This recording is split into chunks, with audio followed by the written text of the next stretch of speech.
Things continue to get worse in Britain. We had the Southport murders, where innocent children were butchered by this demonic individual, and also the murder of an MP. David Amess was holding a weekly meeting with local voters in his constituency in Essex, just outside London. Just after midday, he was attacked by a man wielding a knife. Police say he was stabbed multiple times. He was treated at the scene but died of his injuries. The 25-year-old man has been arrested on suspicion of murder. Yes, from what I can make out, David Amess was a very decent bloke. And just look who his killer was. It's somewhat ironic, as David was a champion of some forms of immigration. A total shame for him and everybody. I don't include Tony Blair in this video. He deserves a video all to himself, as he's an evil war criminal who helped destroy Britain. The only slight glimmer of hope I find is that many younger people, certainly on the internet, are more aware of what's happening and are prepared to stand up for their own people and country. Now, the following video rambles on a bit.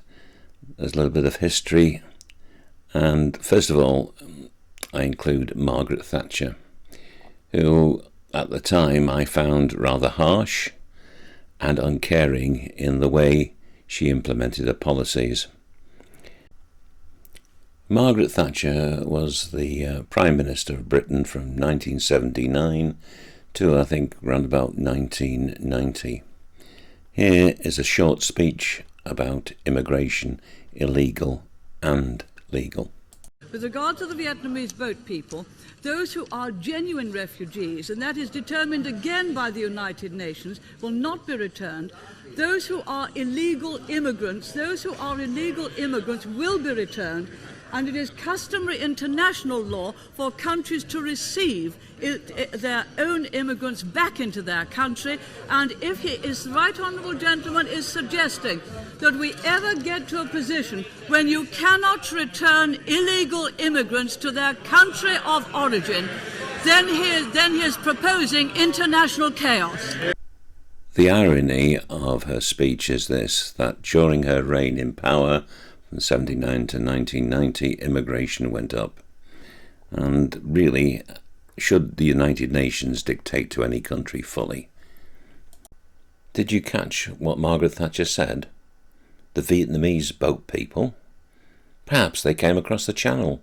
No, they came across from the other side of the world, a result of the Vietnam War, and we had to take them in. Long before Margaret Thatcher, Enoch Powell really nailed the immigration issue in his Rivers of Blood speech.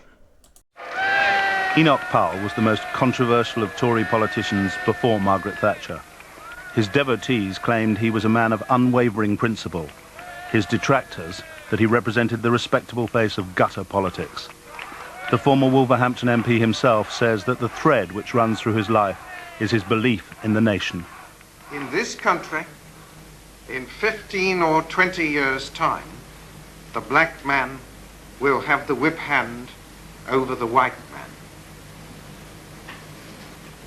Well, I can already hear the chorus of execration. How dare I say such a horrible thing? How dare I stir up trouble and inflame feelings by repeating such a conversation? My answer is that I do not have the right not to do so.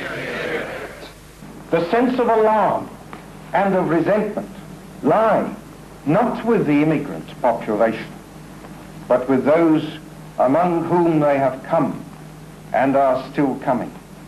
This is why to enact legislation of the kind before Parliament at this moment is to risk throwing a match onto gunpowder.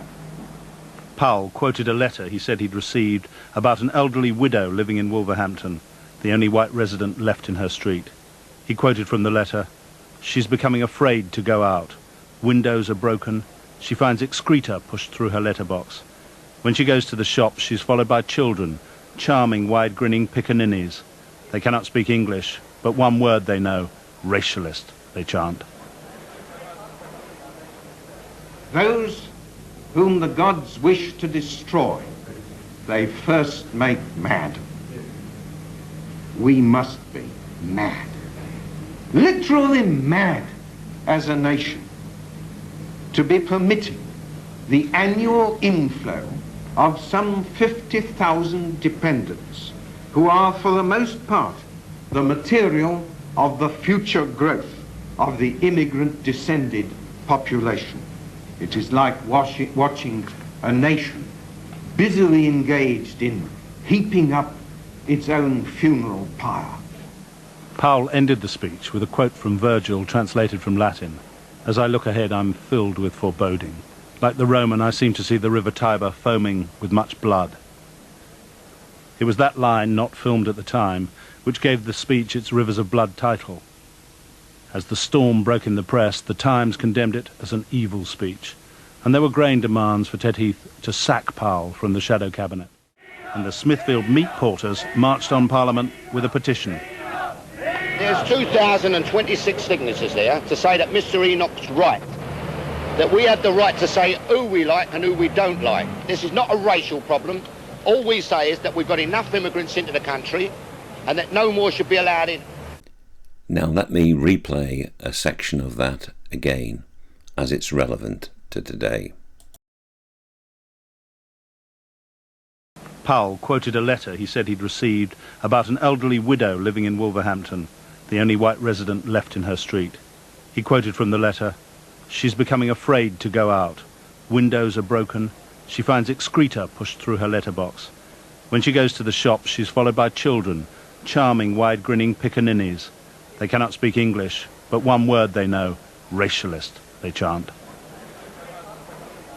So what's it like for older people and people in general in Britain today? Over to Paul Joseph Watson.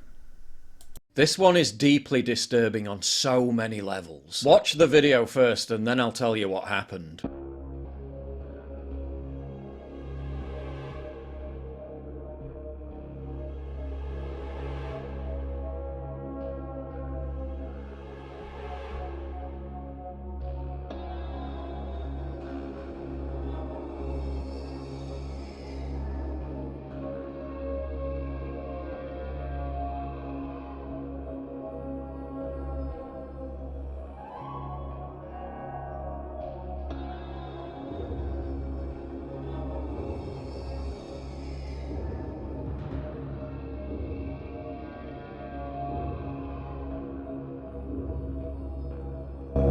That's doorbell camera footage of teenagers, as the media calls them. A 16-year-old who hasn't been named, an 18-year-old Nathan Atito Dilchukwu, throwing a lit firework into the home of 76-year-old Robert Price in Dagenham, East London, in an area that's only 42% white and falling fast. Price perished in excruciating pain, literally burning to death. But the backstory to this adds another dimension of barbarity. Notice the destroyed garden wall and boarded up windows.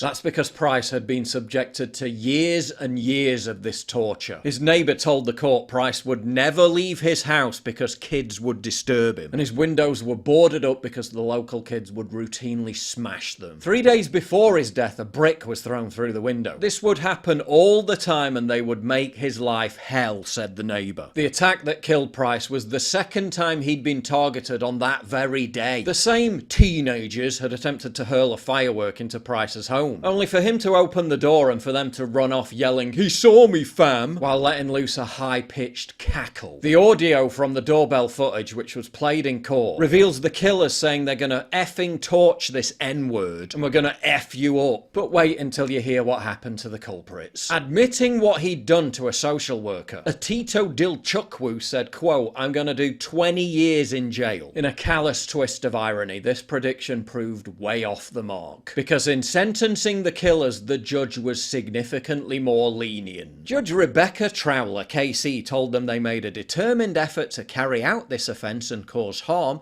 just short of serious harm. Just short of serious harm? The guy burned to death in harrowing agony. She told one defendant he had poor impulse control and a lack of appreciation of the impact on others. Really, you don't say? But believe it or not, these were used as mitigating factors to give them lighter sentences. And despite the teenagers clearly intending to kill Price, they weren't charged with murder, they were charged with manslaughter. The younger one being given a paltry 2 years and 8 months. He'll probably be out in 18 months, while a Tito Dilchukwu was jailed for just 6 years. 72 months for torturing and immolating a defenseless old man in his own home. Despite having previously been convicted of carrying a knife in both 2023 and 2024, and given that violent offenders are being released after serving just 40% of their sentence, he'll probably be walking the streets again in 3 to 4 years. Not much longer than the prison sentence given to Lucy Connolly over an offensive Facebook post. What the police were doing during the years of harassment and torture that Price endured isn't known. I'll take a wild guess though. Probably fuck all. Studies have been Dilchukwu will be out when he's 24, if not earlier, and with his whole life ahead of him. Mr. Price, on the other hand, has no life ahead of him whatsoever, and he must have had an extremely painful death. If someone has poor impulse control and lacks appreciation of the impact of their actions on other people, that sounds like an argument for keeping them in jail for longer. Prison is not just about punishing people, but incapacitating them. Quite simply, it keeps dangerous people away from people who are not dangerous. Burning to death in a boarded up house after a campaign of harassment and abuse by a pack of feral foreign teenagers in an unrecognisable neighbourhood that once used to be filled with family and friends. Heartbreaking. I wonder how many more have this to look forward to. Naturally, if white youths had carried out this barbaric attack against a black man, there'd be wall-to-wall media coverage, national hand-wringing and calls for life sentences. As it is, it's barely a footnote. While it's not been revealed whether Price's killing was racially motivated in any way, the fact that he lived in Dagenham, an area that went from being 96% white in 1981 to just 31% white British in 2021, once again illustrates that such horror stories are destined to become increasingly commonplace, as sweeping demographic changes quicken our descent into a low-trust, high-crime society. A new report reveals that white British people will be a minority in the UK in just 40 years, and that by the end of the century, native Brits will comprise just 1/3 of the population. In other words, the entire country will be just like Dagenham, which routinely ranks as London's most dangerous area for violence and sexual offences, and is in the top 20 most dangerous cities in the country.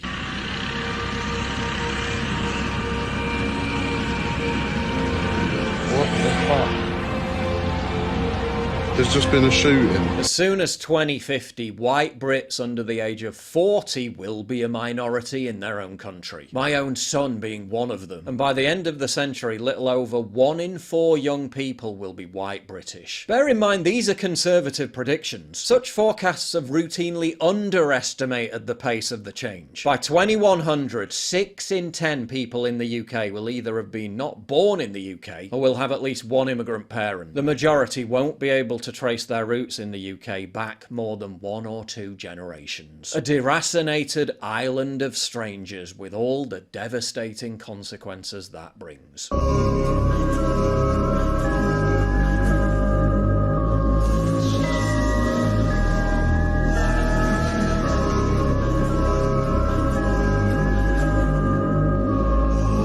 Minority white people will be the target of widespread brutality and terror. That's just the way it works. Identity discourse builds a pathological grudge culture which legitimizes racial violence. Any means necessary? We ain't seen nothing yet. Unless these demographic trends are reversed, Robert Price's demise will become a horror story told again, and again, until we're literally facing the necessity of some kind of Zimbabwe-style exodus, merely in order to escape what we're constantly told is our greatest strength.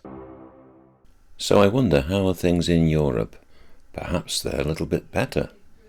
Absolute chaos gripping a town in Spain lays bare the shocking reality that multiculturalism just doesn't work, and that mass migration has left parts of Europe in a state of pre-civil war. It all began when 68-year-old Domingo Tomas went for an early walk in Torre Pacheco. He was confronted by 3 Moroccan migrants, one of whom viciously beat him, allegedly just for fun, and is still on the loose. Local residents staged a protest against the attack, which quickly spiraled into riots and violent clashes between natives and Maghrebi migrants.